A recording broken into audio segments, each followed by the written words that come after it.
All right, we are on the theme.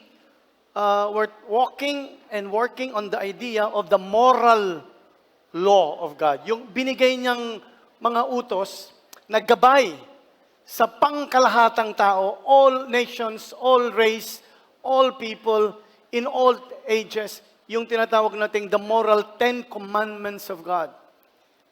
Alright, walang kultura, walang taong hindi. Ito ay napakatotoo. At napakaraming mga yamang pag sinunod mo ay may mga pagpapala. In fact, this commandment was given to bigyan tayo ng magandang sibilisasyon. Alright? And nagpapasalamat tayo na God gave us the moral law. Bakit? Well, because sumablay tayo from the beginning, pero binigyan tayo ng law to guide us on how we can be, number one, acceptable to God. Number two, we have good well-being and we have a great relationship to people around us. Kasi alam natin, the greatest heartbreaker, the greatest pain in life is hindi magandang samahan. Relationship, once broken, once may betrayal, once mawala ang trust, ang hirap. Kaya ang daming sama ng loob, ang daming mga demonyo't demonyitang mga duwenditong kung ano-ano pumapasok sa maisip natin, that we cannot trust people, and if we cannot trust people, you feel like you're not connected. We need to be connected. And this is why, bagamat we know that the Old Testament ay binigay for us to know His law, na may corresponding judgment if you don't do, alam natin hindi natin na-fulfill ito. In fact, if you are perfect at the 9, meron kang isang mali, hindi mo pa rin nagawa ang 10 commandments. Ang problema, hindi naman yung nagawa natin yung 9, isa lang ang natin nagawang tama. Ang problema, nagawa nating mali yung 11. We failed in all of this. Di ba? And we're supposed to be judged. May judgment pero God knows. Kaya binigay ang commandment is for you to know you cannot do it without me. Ba't nagbigay ka pa ng law? Because from the beginning, wala naman conscience, presence of God, obedience. Kaya lang nagmagaling tayo. Kaya sa second book of the Bible, in the book of Exodus, nang nakakulong ang mga Israelites, kaya binigay yung law. Para hindi na mangyari yung mga problema, samaan ng loob, kahirapan, awayan, patayan. He gave the law. At sabi ng Bible, if you obey the law, you will receive the blessings of God. But the problem is, how can you obey the law, may lamat ang ating pagkatao. Gusto mong magtiwala, sinaktan ka, galit ka na rin. Di ba? And so this is why there is an Old Covenant, the Old Testament, and the New Testament. This is the powerful message of Jesus Christ. He fulfilled the law for us. Siya ang tumugon ng mga utos para sa atin kasi hindi natin kaya. Kaya nga, pag tinanggap mo si Jesus Christ as your Savior and Lord, ang tawag sa Christian. Di ba? You are a Christian. You are a follower of Jesus Christ. I-A-N, Christian. Christ, I-A-N, Christian. Means I am nothing. Without Jesus Christ, you cannot do it. No matter how religious, how moral you want to live, hindi mo kaya. Kasi morality comes from truth and inside. Di ba? Parang ganito isipin ko. Pag may nalulunod na aso at may nalulunod na bata, who would you immediately save? Sabi niyo ba? Depende kung aso ko yun, baka yun. But generally, you will save a human life. Why? May value ang human life versus an animal. Who told you that? Saan galing yun? So inside of us, we always know what is right. Ang problema lang, nadaya tayo, maraming kwento. Hindi, maniwala dyan. Ang unang nagtanong nung kasi, di ba? May nagtanong bakit kinakailangan sundin natin ang Diyos? Samantalang siya yung nagbigay ng utos na huwag kang kumain sa puno ng knowledge of good and evil. Knowledge, scientific. Bakit ayaw ng Lord? Sabi ng, actually, it's John Lennox who said, Oh, nakakasarap. Ang sarap ng tanong mo. Sa totoo lang, ang unang nagtanong niyan sa Diyos ay ahas. Ahas lang ang talagang gustong sumuway sa Diyos. Hindi naman tayo ahas. Amen. Amen. Amen. Alright, so we obey the Lord. That's why Jesus Christ came. Ako, I'm forever grateful. I have to put that always in your mind para hindi tayo Old Testament, the law. You know, alam ko yun, but we cannot obey the law. That's why we have to have Jesus in our heart. Siya na nasa puso natin. Tingnan niyo to, ito yung genius. He will do it for us. Kaya sabi niya, trust in me. Obey me. All the errors and the sins will be taken away and I will put my new spirit inside of you. In fact, predicted yan in the Old Testament sa Jeremiah. Sabi ng God sa Jeremiah, I will put a new spirit. I will put a new covenant. One will come to you and will give you the power. That is Jesus Christ. And then the Holy Spirit came. Last Sunday, we have the Pentecost Sunday. A lot of people are filled with the Holy Spirit in all of our locations because we need God. So palakpakan natin ang Panginoon. So, we are studying this para makita natin yung talagang heartbeat of God, the moral law of God, yung gusto niyang mangyari sa mga anak niya. And one of which is commandment number 8. The commandment number 8. Can you please the commandment muna? So we have actually been discussing the 10 commandments, okay? Exodus 21 to 17. So natapos na natin tong 1 to 7. Nasa 8 na tayo. Mind you, if you really want to listen to this, try to talk to your network leader. They might give you the link of the messages. These are powerful messages. Powerful. Nasa ano tayo ngayon? Nasa commandment number 8. 4 na word lang. Thou shall not steal. 4 na word but powerful, loaded with tremendous truth. Alright? Sinesegue natin itong message na to on the idea of integrity, kasi bakit ka magnanakaw eh? Pag nanakaw, meron kang kakulangan, kaya gusto mo puno. So we are trying to rephrase this by saying prosperity with integrity. Mayamang buhay, matiwasay na buhay dahil ikaw ay may integridad. And the word integrity, ang root word niyan, integer. Di ba? Sa mathematics, math ba to? Integer is a fraction. Hindi siya whole number, di ba? Tama ba? So 1/4 is not a whole number. Okay? Integrity means it's complete. So pag kumpleto ang puso mo, buo ang puso mo, wala kang kulang. Tignan mo katabi mo, kaya pala kulang-kulang ka. Hindi, kinakalam, buo ang puso. Buo ang pananaw, buo ang understanding, kaya lahat ng ating pagkatao ay buo. Kasi pag may kulang ka, di ba, hahanap ka ng panakip kulang. Bakit siya? Mas mahal nito. Ako, hindi. Hahanap ako ng ibang magmamahal sa akin. Miski lolokohin ako kasi may kulang ka ng pagmamahal. Amen? Ba't ang tingin nila sa akin? Maliit. Kaya magyayabang ako para makita nilang hindi ako maliit. Eh talaga naman 4'11 ka lang. Ba't ka nagpupumilit na maging 5'6"? Biro lang. Meron ako nabasa, tatawa ko, isang lalaki na nagnakaw. Pumasok sa isang bahay. He took the laptop, okay? He took the cellphone plus yung sneakers. Ang problema, naiwanan niya yung backpack niya sa bahay ng ninakawan niya. Eh kahapon lang, nag-apply siya ng trabaho, yung kanyang resume at saka biodata nasa backpack niya. So, siyempre, tinignan yung backpack, nakakita yung resume niya, at saka ibig tinawagan siya ngayon ng pulis. Alright. In-interview siya sa loob ng kulungan. Ang moral of the story, kung magnanakaw ka rin lang, huwag kang magdala ng backpack. At huwag mong lagay yung resume or biodata mo. Or better still, don't steal. May kwento dyan may kwento. No? Alam po ba nyo, na sa isang araw sa London, may isang lalaking na biktima ng 15 kotse na niya ang nanakaw in 8 years.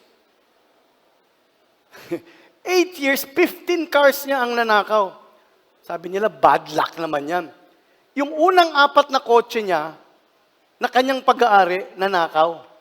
Yung isa, na-return to be stolen again. One day, may tumawag sa kanya, yung police, sabi, sir, meron po ditong mga cassette tape, cassette pa nun mga mga gamit mo na nainiwan. Ay sabi niya, naku, akin yan ang laman ng kotse ko. Pumunta siya sa police station, kinuha niya yung mga stolen goods. Paglabas niya ng police station, nawawala na naman ang kotse niya. Grabe, no? So, kaya ang ginawa niya, pang-walong kotse na eh. Gumawa siya ng bumper sticker. Nakalagay, this car, okay, is protected by a vicious dog na may rabies. So, amen. Alright? So, that happened to us. Nananakawan, nawawalan, may nalulusutan, may nagpapalusot, may gumigimik. Most of us have experienced losing someone at alam mo may kumuha o may nagnakaw. So, what is stealing? Ano ba ang ibig sabihin ng stealing? Stealing is taking anything that is not yours without permission. Meron bang nagnanakaw na, pwede ko bang nakawin to? Siyempre wala, di ba? But stealing is taking anything that is not yours without permission and with the intent to use it and keep it for yourself. Tagalog, ang pagkuha ng anumang bagay na hindi iyo, nang walang pahintulot at may layunin kang gamitin ito at angkinin para sa sarili mo. Alright? How do we steal? Paano ba tayo nagnanakaw? If you look at the synonyms of stealing, ang daming synonym. Kuha, gamit, gimmick, nalusutan, maraming mga words. In fact, may tinasabing, yung kanyang idea, I stole that idea. Di ba? Natutuwa ka pang ninakaw mo yung kanyang idea, ikaw ang nag-present sa iba, because normal sa atin yung mga idea na yon. Nakakatakot yun, yung salitang normal. Normal ka ng magsinungaling, normal ka ng mangupit. May mga times in our life that we think it's okay. Gamit ni ate mo, hindi ka nagpaalam, sinuot mo. Alright? Gamit sa eskwelahan na kinakailangan, wala kang time na sabihin kay kuya o kay nanay o sa office, kumuha ka ng bond paper o pencil, that's stealing. Alright? So, very important ang stealing in the area of para malaman natin ano ba ang heart ng God. Number one, ba't ka magnanakaw? Lahat naman ng pangangailangan mo kayang ibigay ng Diyos. Ang tanong, kaya nga ako nagnakaw, meron akong kakulangan eh. Balikan natin, ba't ka nagkukulang? Hindi mo ba kilala ang tatay mo na kaya kang i-provide? O may nangyari sa inyong relasyon ni tatay o ni kuya o ni ate kaya hindi ka nabigyan. If you go back to the idea of why is God telling us, do not steal, is because alam niya, we have stolen. We have defrauded, nakapanloko tayo, nakapanlinglang tayo. Alright? And this is why God is saying, anak, ayokong gawin mo yan because I love you. At kaya ako sinasabi para ma-realize mong talagang malaki ang kakulangan mo, pero anak, narito ako na kung babalik ka, I will restore everything. Ano ba ang ibig sabihin ng pagnanakaw? How do we steal? Ito yung how do we steal. Tingnan natin, 6 yan. Alright, number 1, tingnan natin. Yung lahat muna. Tingnan natin the whole point of how do we steal. Alright, para lang makita natin. Una, tayo ay nagnanakaw sa pamamagitan ng panlilinlang sa mga customers. 2, panluloko sa mga amo. Pangatlo, pagpapaliban sa mga bayarin. Pang-apat, hindi pagbabayad sa utang. Stealing pala yun. Panglima, panluloko o pagdaraya sa pamahalaan. Panglima, pandaraya pati sa Diyos. We'll talk on that. Pero ito yung mga 5 mga bagay na I hope we can have it all there. Kanina kasi nakita ko. Alright? Ulitin natin, how do we cheat? By defrauding or deceiving customers. Defrauding our employees and employers. By delaying payment. By defrauding a loan. Ayaw mo nang bayaran yung loan. by defrauding or deceiving the government, taxes, and by robbing God. Isa-isahin po natin. Again, please understand, my heart is for us to be helped. Disclaimer, kung ikaw ay nagkamali, at ikaw at ako'y nagkamali, sumabit na tayo dito, hindi galit ang Diyos sa atin. Kaya niya itinuturo ito para lumabas tayo sa halimaw na nagpapaalipin sa atin mga tanikala ng problema because He loves us so much. He wants us to makawala, to be free from the snares and the traps of darkness. All right? So this is very good, and this is the genius of Christianity. Jesus came, hindi tayo para i-condemn. He came to say, I love you, hindi mo kaya, but I'll die for you. Babayaran ko ang utang mo, and all your sins will be cleanly washed away. And if you trust me, if you follow me, obey me, I will lead you to an abundant life, John 10:10, and to an eternal life afterwards. Sabi ng John 10:10, I have come, Jesus said, that you might have life, and that you might have it more abundantly. This is fantastic. These are powerful words ng historical Jesus who claims to be God, proved Himself to be God, by dying on the cross, and on the third day, as predicted, He rose again from the dead. And for 40 days, lumakad siya sa lupa, nakita siya ng maraming witnesses, and 10 days after siya ay pumunta sa langit, nakita ng mga apostol. And then He made the promise, watch and pray. Follow me, obey me, because I will come again. In my Father's house are many mansions. Because it is true, I'm going to come again.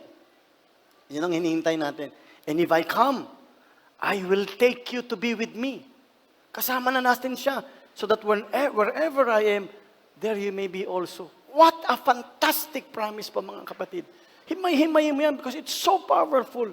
Hindi si Mang Pedro, si Mang Pedring, o si Mang Mando ang nagsabi. Hindi yung mga pantas. Si Jesus Christ who claimed to be God.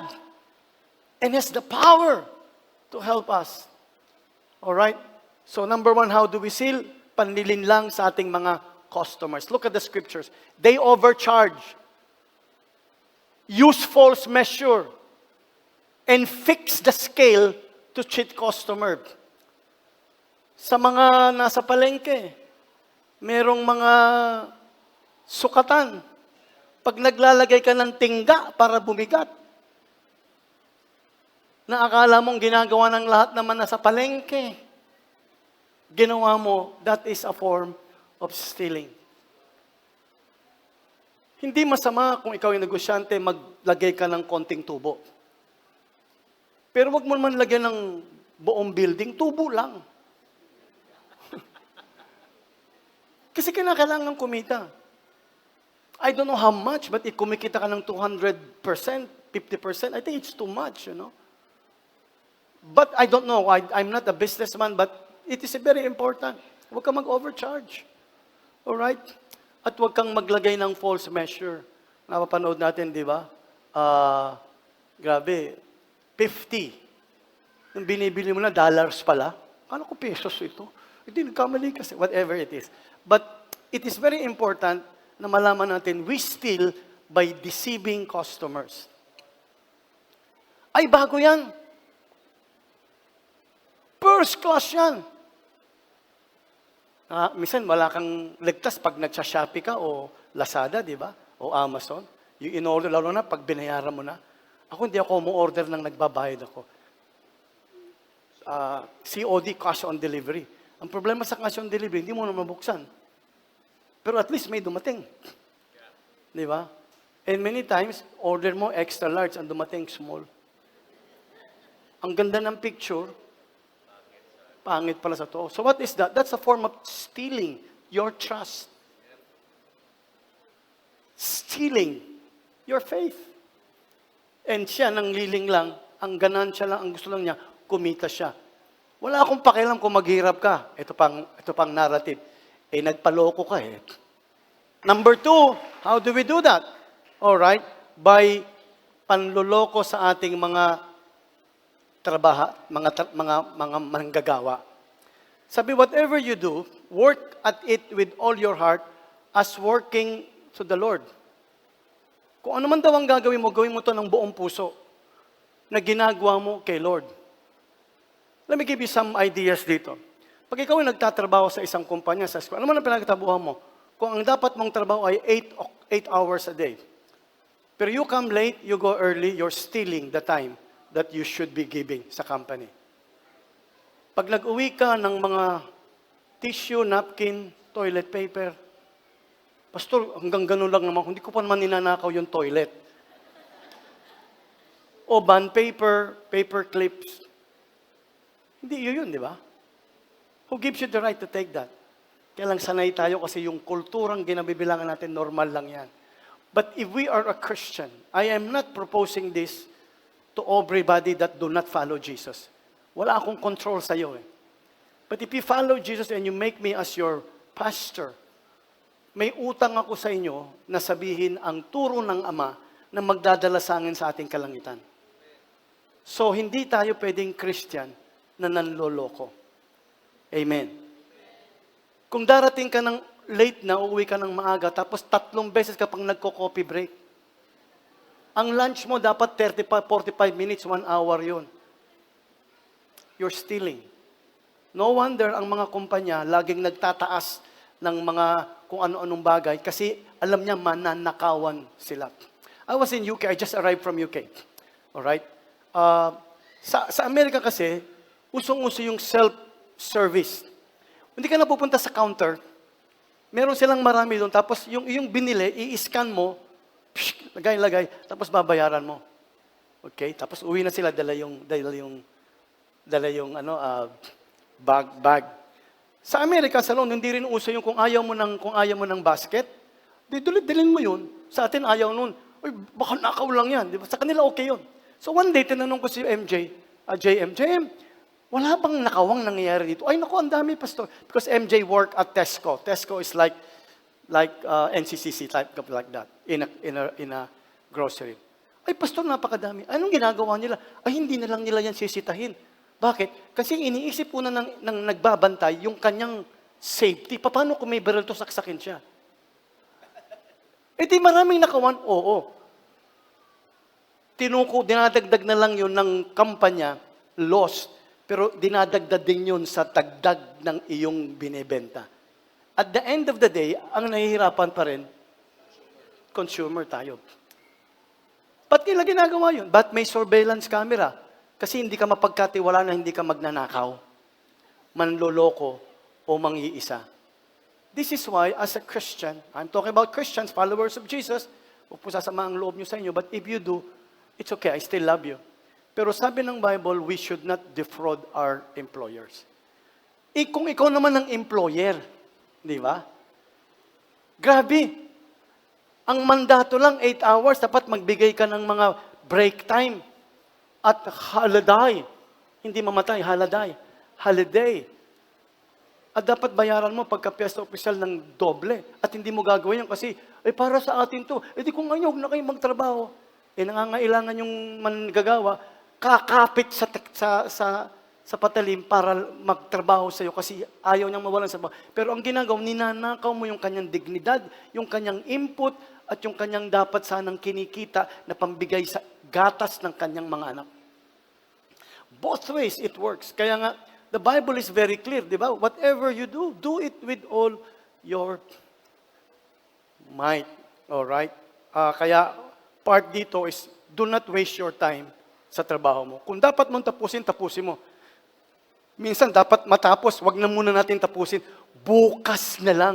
Kung kaya mong tapusin ngayon, ba't pinapagpabukas mo?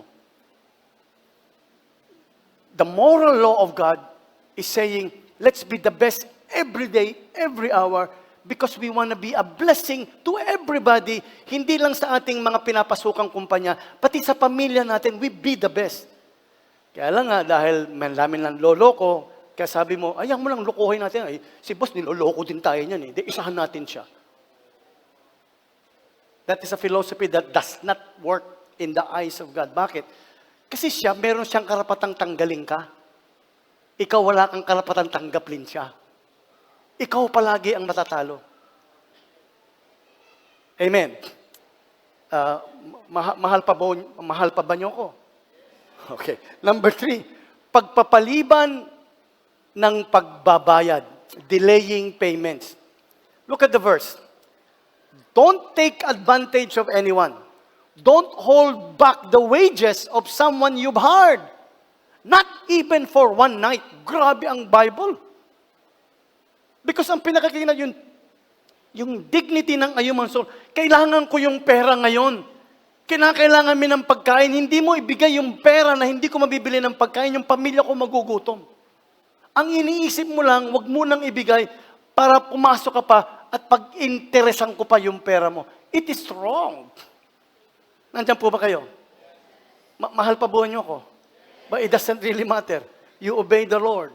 Kasi mahal ko kayo, whether you like it. I want you to go above the kultura at ugali ng ating bayan na pababa. Hindi naman spaghetti. Not even for one night. Look at the Bible. Grabe si Lord. Ano? Number 4, yung di pagbabayad ng utang. Sabi, the wicked man borrows. Teka muna, meron bang righteous man na nagbabaro? Yes. Wala pa ako nakitang mayaman, na lalong yung mayaman nang hindi gumagamit ng pera ng iba. Ang tawag doon, other people's money. Miski yung mayayaman dito, laging may utang naglo-loan. Amen? Kailangan mo ng kapital eh. Kaya ka nahirapan bigyan ng loan ng bangko kasi wala kang character reference, wala kang credibility. Pero subukan mong nagbabayad ka, utang ka lang ng 10,000, next time 50,000, next time 100,000, next time 1 million. They will do that kasi you need the money to invest, may return. So there is nothing wrong with borrowing money. Pero yung, sabi dito, the wicked man borrows. O, iba yung righteous tsaka wicked. Yung righteous man, pag nangutang, magbabayad. Disclaimer, kung hindi ka pa nagbabayad. At kung ikaw ang nagpautang, kung mo sabihin, narinig mo sinabi ni Pastor, ha? Narinig mo. Kristiyano ka ba? Magbayad ka na kahapon. Wag naman. Dapat maging maluwag tayo sa pagtitiis. Bigyan natin ng pagkakataon ibang makarecover. Amen? But the wicked borrows and never pays back.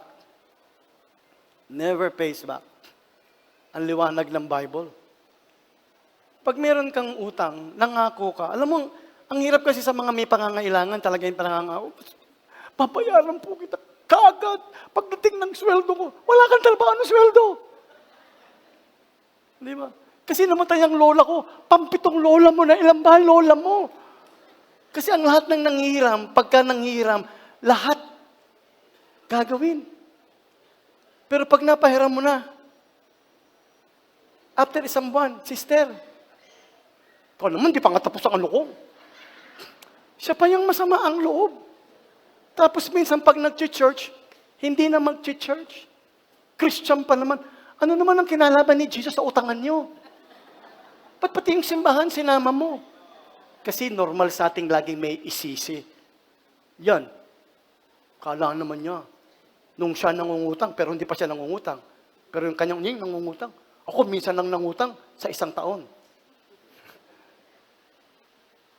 Walang puso yan. Pero wala yan dito sa Life Church. Amen. Sa Amerika, meron yan sa Amerika. Amen. Bakit binabago na tayo ng Lord? Gusto nating maging maayos. Hindi natin kiniklaim na hindi tayo nagkamali. Pero kiniklaim natin, Lord, I need you. Help me because I love you. I wanna do what you want because my lugar is in heaven, not in hell. Ngayon, kung talagang plano magpunta sa impyerno, manloko ka na. At least nandun ang mga barkada mo. But take that away from the tape. Amen, amen. Alright? So, number 5. Pandaraya sa gobyerno. Look, sabi ng Bible, ang authorities, ang pamahalaan, miski ayaw mo o hindi, miski binoto mo o hindi, the Romans 13 is telling us, The authority ay galing kay Lord. Nung sinusulat ito ni Pablo, ang emperor ay si emperor ng Rome. Yun si Caesar. Yun ang nagpapugot ng ulo niya. And yet sinasabi niyang igalang natin ang ating pamahalaan. Kasi bagamat maraming mali ang pamahalaan, pero marami rin siyang ginagawa para sa atin. Halimbawa, meron siya nilalagay na pulis para protektahan ka. Marami naman mga pulis na may tama. Oo, pero hindi lahat.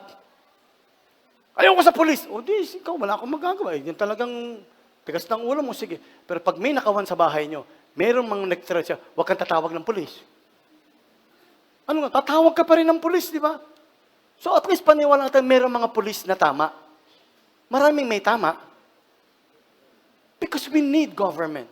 Ayoko magbayad ng taxes, di dapat wala tayong karsada. Puro brownout, at least merong ilaw. Gusto mo, walang bayad sa ilaw? Pumira ka na lang sa bundok, yung walang ilaw. Ganun talaga eh. Why? Tell me why. Because we're living in a broken society. Hindi perfect yung society natin. How do I know that the society is not perfect? Not this broken? Dahil sa'yo. Dahil sa akin. We are part of a society that's broken. That's why as Christians, we want to obey the Lord. Learn that. Romans 13 says, so wag tayo, kayong pagbabayad ng buwis, di ba? Part yun. Sobra naman. Yeah, pwede kang mag-complain, pwede kang mag-picket, pumunta ka sa palengke, bakit ganito ang singil? Pag-explain niya sa'yo, hindi mo naman kayang sagutin yung explanation niya. Ayoko magbayad. Sige po, default. Nakakatanggap na lang kayo ng summon sa piskal, o tanggal ang kuryente mo. Paano nag-BA ka? Di ba? Verbal abuse. Ikaw din mawawalan. Pero pastor, ang hirap naman tanggapin. I know. Ako mismo mahihirapan doon. But we have no other choice except to be like Jesus. Tinanggap niya yung hatol ni Herod, though wala siyang kasalanan. Because, ito yung genius behind that. Hindi lang tayo panlupa. Naghahanda tayo sa ating pupuntahang tahanan na sinabi ng yan ang lugar para sa mga anak ng hindi itong lupang ito. Number 6, ito masakit. Niloloko mo ang Diyos, ninanakawan mo ang Diyos. Sa paanong paraan? Look at this, hindi ako nagsabi sa Bible, will a man rob God? Hindi nga church eh. Pag hindi ka nagbibigay ng tithes mo sa church, hindi mo nirarab ang church, God. How do you rob God? By withholding your tithes and offerings. Alam mo, minsan, gustong-gusto kang ipagpalain ng Lord pero hindi ka niya mapagkatiwalaan kasi nagnanakaw ka ng para sa Kanya. Ang tithes is the 10% of your income. Naghiya, pastor, bakit ko pinaghirapan ko to? Ang hirap-hirap nga ng ginagawa, tapos magbigay ko ng kasampung bahagi kay Lord. O sige, ikaw na bahala sa buhay mo.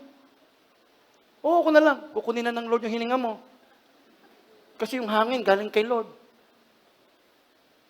Tatanggalin na lang yung protection sa'yo. Dapat nabangga ka, nung pa eh. Dapat may pinoprotektahan ka ng Lord. O sige, bahala ka na sa buhay mo. Pag wala si Lord, sinong Lord? Drug Lord. Evil Lord. Loan shark. You do not understand, mga kapatid. Pag nagmamalaki ka sa principles of God, you will never win over God. He's God. So as Christians, how do we sustain the needs of the missions, the workers that we send?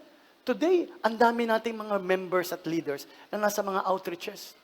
Like Pastora Nices in Rizal, Heather is in Liminangkong, Denden is in San Vicente, Spain, Española, Spain, Resty is in San Vicente. We send them. Hindi naman pwede sila maglakad. They need transport. We help them. We support the works of God.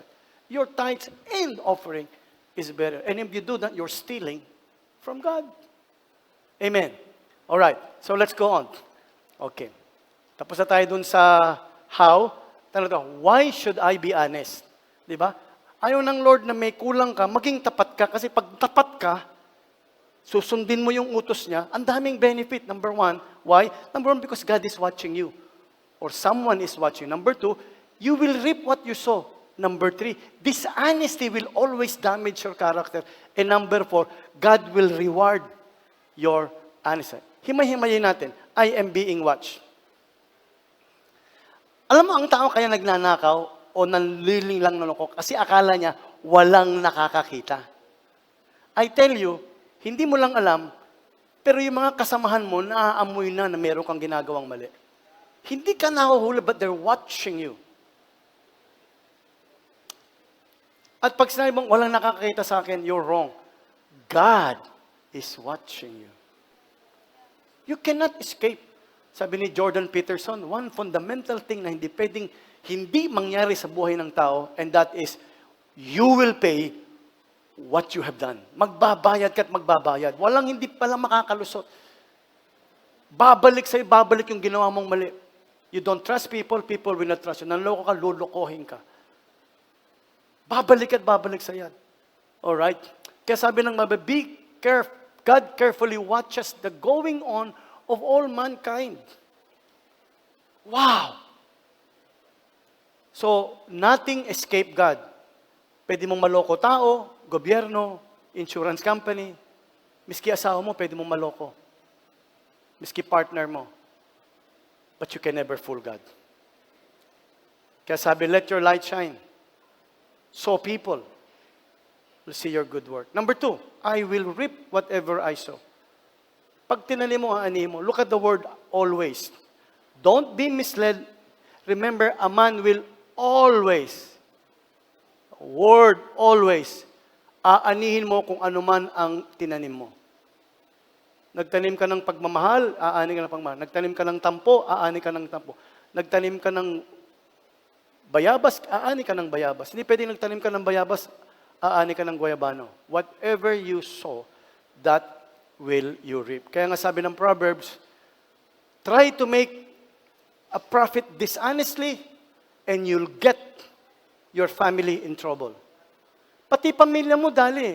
Ilan na yung, Pastor, yaman-yaman namin kasi si tatay nagsugal. Si tatay kasi nagnanakaw sa kumpanya, meron siyang nakuha, sinugal niya, ngayon lahat tutuloy, kaya ngayon ito kami pobre. Your family will always be in trouble. Isa mag-boyfriend, mag-girlfriend, mag-asawa lang, kayo pa lang, it affects the person.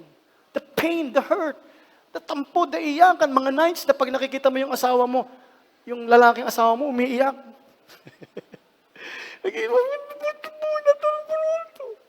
Kasi may distrust, may misalignment, the pain. Yan, nakikita yung, ikaw lang, lalasing ka lang. Yaman yan. Pinakasalan ko yan eh. Kabubuhang isip. Kawalang pag-iisip.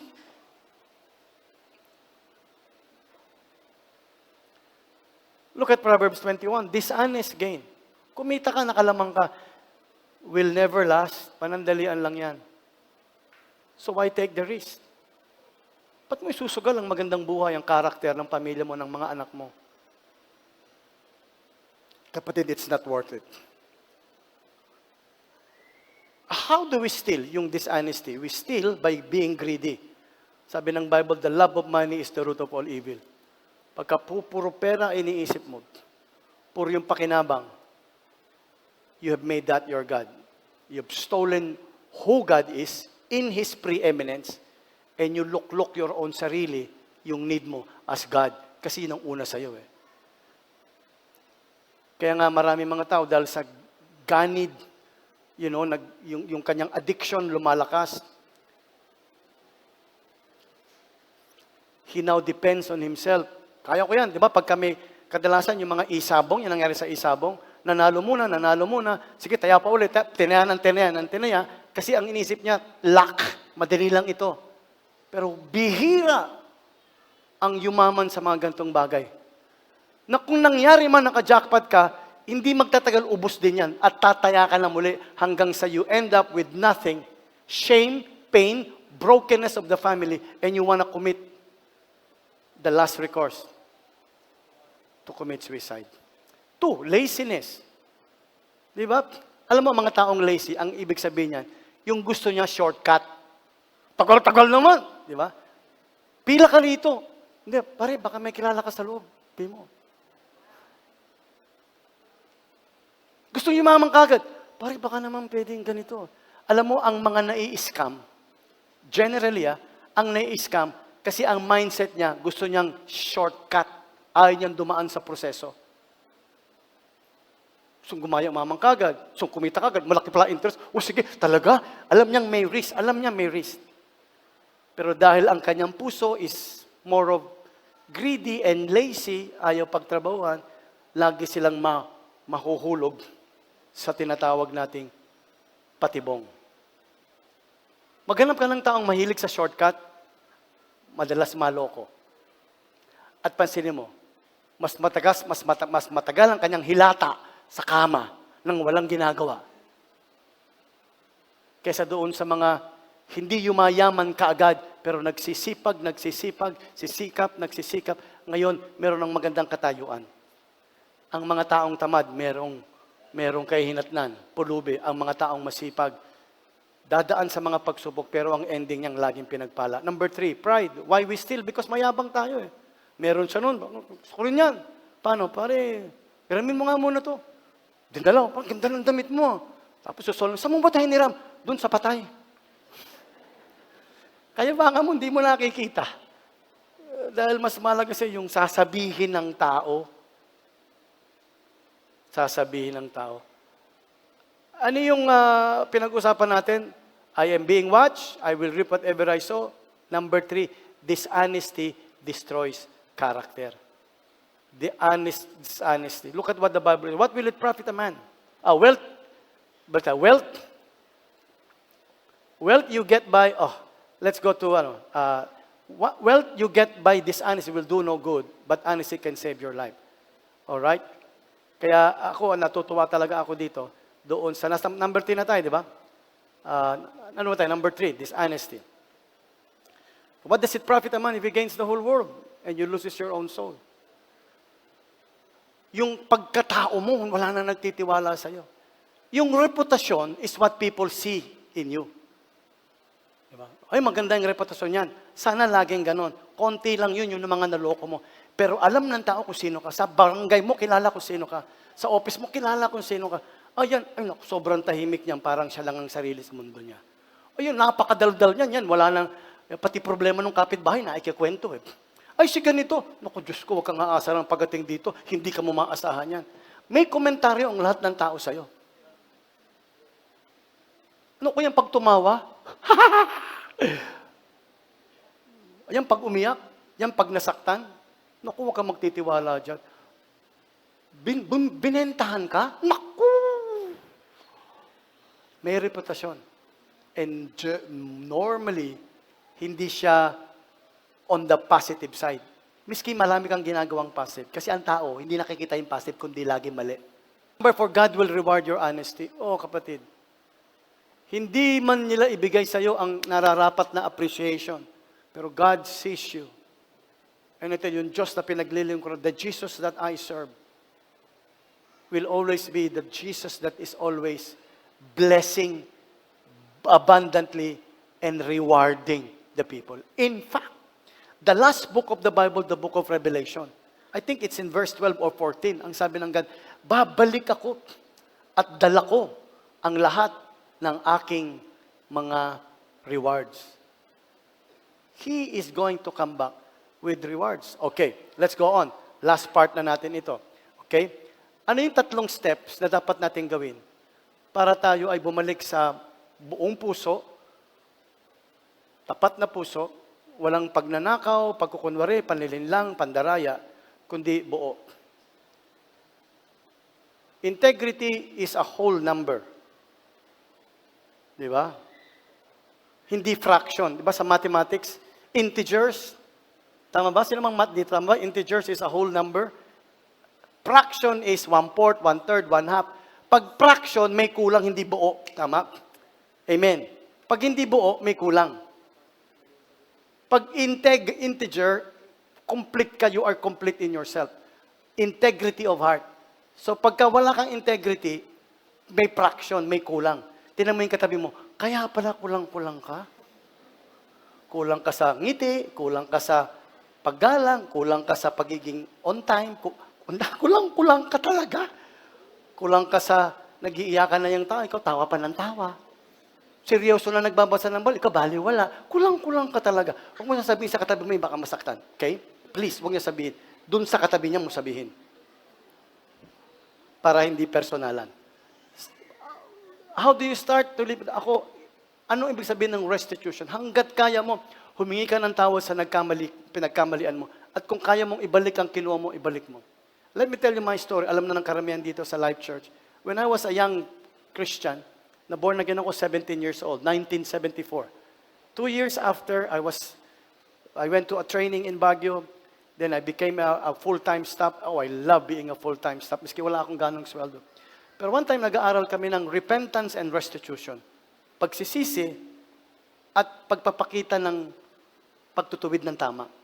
Naaalala ko, hindi ko alam bakit naman si Lord pinaalala sa akin. Naalala ko, na nung high school ako, siguro mga 4 years na to after pag-recess sa FEU, boys high school palabas kami sa gate ng boys high school, katabi lang nun, yung karsada na ng Murayta Dan nagtitinda doon yung talagang kilala yun. Kita siya ng lahat ng hotdog, hamburger, coke, gano'n. Kami magbabarkada, sabay-sabay. Kami style namin yan, pare. Ay, gano'n. Atong, kukunin mo lang yung hamburger, tsaka coke po. Pero hindi kami nagbabayad. Siguro kung ilang daang hamburger at coke ang pumasok sa puso ko na puro lason pala ng kamalian, biro lang. Naalala ko ngayon. Sabi ng Lord, anak, alam kong mahal mo ko, pero gusto kitang pumunta sa second level.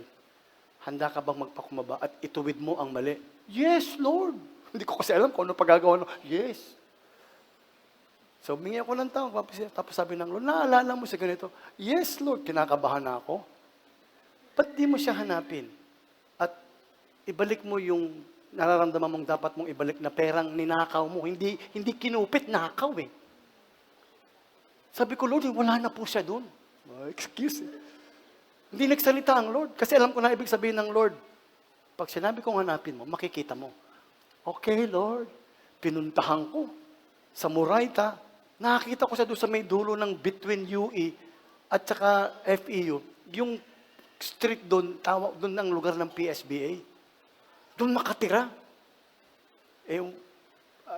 Meron akong dalang pera, 2,000. At that time, 75, 76 yan. Hindi ko alam, 75, mga 78 na siguro yan. Ang laki na, wala naman akong sweldo, pero ibabalik ko. Nahanap ko siya, pumasok ako doon sa bahay, third floor Ano po, anong kinakailangan mo? Kayo po ba yung nagtitinda sa, ako yun. Naalala ko siya. Nagkukunwari pa ako. Kasi kami po yung mga boys side. Ay, ako yung mga boys side. Ako, dami ko sakit ng ulo dyan. Ako po yung isa sa mga, hindi ko masabing kumuha Kasi pinasabi sa akin, sabihin ko yung word, ako po yung isa sa mga kabatang nagnakaw ng inyong hamburger at saka coke. Kayo pala! Tapos sabi ko, kasi na-born again na po. Gusto ko sanang isole. Yung nararamdaman ko pong, alam kong kulang, pero meron po akong 2,000 gustong ibalik bilang bayad. Kasi sa Bible, ang restitution, you put 20% more. That's in the Bible, 20% more. Ang ini-expect ko, sasabihin niya, ay iho, okay lang yan. Sa'yo na yung 2,000. At least naramdaman kong gusto mo. Pagpalain ka ng Diyos. Kinuha.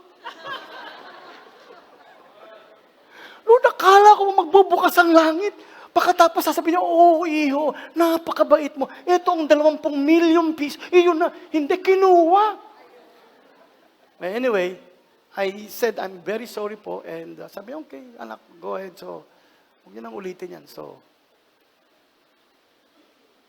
if you want to be right, if you can, try to amend that which you have done wrong. And I've done that. I have some people I offended. Pinuntahan ko. Ang isang pinakaginawa ko, yung hatapat ng bahay namin sa Ramona Street sa Quiapo. Si Mr. Delgado umalis, nalagyan ng kandado yung bahay niya. Pati kandado, dinali ko. Remember, I was only 17, 18 years old. You know, siyempre, long hair ako Mahilig ako sa kalokohan Kinunbig ako ng Holy Spirit. Kaya lang hindi ko na mabalik yung kandado. Ang mahal nung Yale. Pero sabi ni Mr. Delgado, ay naku, ikaw wancho, tawag sa akin, wancho. But you wanna do right? Wag lang yung Lord, patawarin mo ako. Wow! You feel the conviction and try to do right. 2, kasi sabi ng Bible, if I cheated anyone, I will pay him back 4 times as much. Na hindi ko sinasabing mamaya, gagawin mo. Let the Holy Spirit speak to you. But first, be sure that your heart is piningi ka na ng tawad kay Lord. At yung nagawa mo ng mali, i-bless mo sila. Number 2, give God your full tithe. Umpisa na natin ngayon. Alam nyo, hindi niya pulang alam. Ang daming pangangailangan sa simbahan. Araw-araw pinanalangin namin yung atilot nyo. Lord, i-provide mo ang needs ng church. Marami tayong sinusuportahan, marami tayong inaayos, marami tayong mga building spaces na we needed for our children's ministry. We pay so much money to some of our locations. But naniniwala ako, God will never, ever abandon us. And God will provide. So, sabi lang, bring the full tithe. Full. Hindi 1/2, 1/3, the 10% of what you earn into the storehouse. And I will pour out a blessing. See, hindi lang tithes, pati offering. Number 3, as we conclude this. Make a living as honest as you can. Ano sabi ng binasa natin? The man who used to be a thief. May kinuha ka, may kinupit ka, may dinaya ka, may niloko ka, may nilinlang ka, may pinagsamantalahan ka, may hindi mo ginawa ang dapat na pagbayad. Sabi, the man who used to be a thief must give up stealing and do an honest day's work. From the kaibuturan ng aking puso, alright, walang taong dishonest will make it to heaven. The blood of Christ can wash us away, can cleanse us. Trust Him.